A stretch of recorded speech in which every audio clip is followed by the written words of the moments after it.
4 weeks have already passed and now I want to welcome you to Creatober day 29. So if you want to get the project file from this video, you can become a Patreon member. All of the 31 project files from Creatober will be available for the inner core members on my Patreon channel. So that means that you can get the PSD files, Illustrator files, Cinema 4D files, anything that I use in that project. If you want to learn more, check out the link in the description down below. Today's prompt is growth.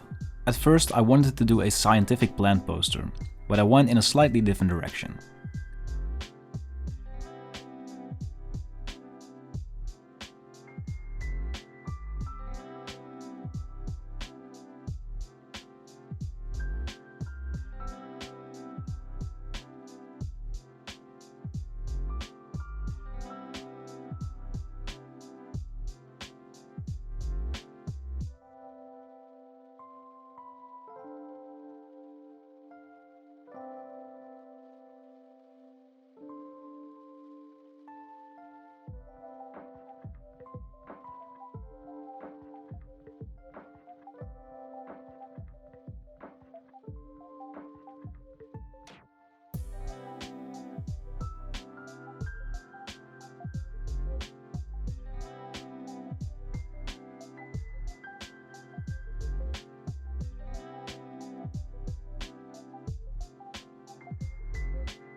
The quote I put on the poster is from my all-time favorite TV show, and if you know the reference, please let me know in the comments. Anyways, that line is what inspired me to design the poster like this. It was pretty straightforward, using some concrete textures and masking out some damage using the Filth asset pack from my web store. Like I said in the beginning of the video, you can get the project file from this video, so the PSD files, Illustrator files, Cinema 4D files, whatever, on my Patreon channel. There's a link down in the description if you want to check it out. And be sure to check in again tomorrow for the next day of Creatober.